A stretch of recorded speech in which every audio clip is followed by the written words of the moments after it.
Nigeria's COVID-19 funds, fraud, mismanagement, or system failure.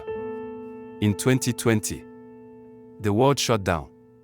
In Nigeria, a crisis began that would test not just the healthcare system, but accountability itself.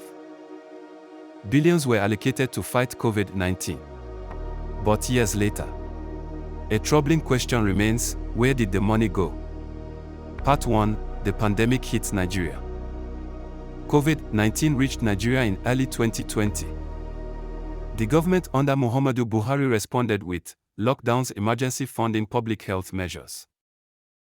Part 2: The money flow. To combat the pandemic, Nigeria received and allocated funds from federal budgets, international donors, loans and grants. Institutions involved included Central Bank of Nigeria, Nigerian Center for Disease Control.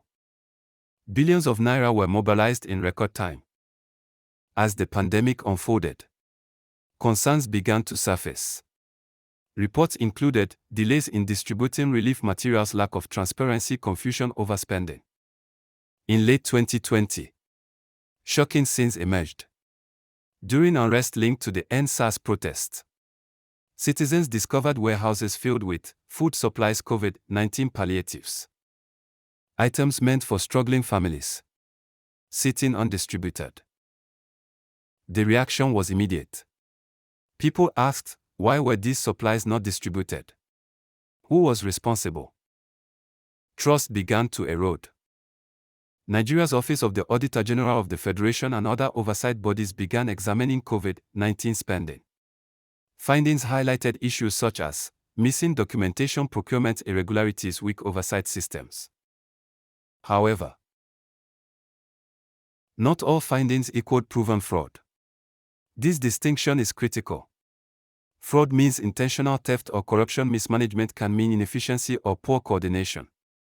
Many reports pointed to systemic failures, not always direct evidence of theft. The Central Bank of Nigeria also introduced intervention funds. These were meant to support businesses, stabilize the economy. Questions arose over who received funds, how they were used. Government officials defended their actions. Secretary to State, the state government, Minister of Health and other leaders became very rich while Nigerians suffers. They argued the crisis required rapid spending, distribution challenges were logistical, and that not all allegations were accurate. Nigeria was not alone. Countries worldwide faced emergency spending, reduced oversight, corruption risks. COVID-19 exposed weaknesses in systems everywhere. For ordinary Nigerians, the consequences were real. Hunger during lockdowns, limited healthcare access, economic hardship. For many, it came too late, or not at all. Years later, the full picture is still incomplete. What is known? Funds were allocated, oversight gaps existed, public trust was damaged. What remains unclear?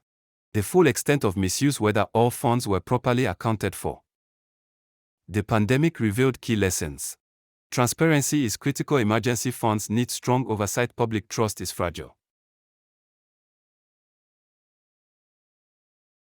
Was there COVID-19 fraud in Nigeria under Buhari? There were serious concerns, documented gaps, and unanswered questions.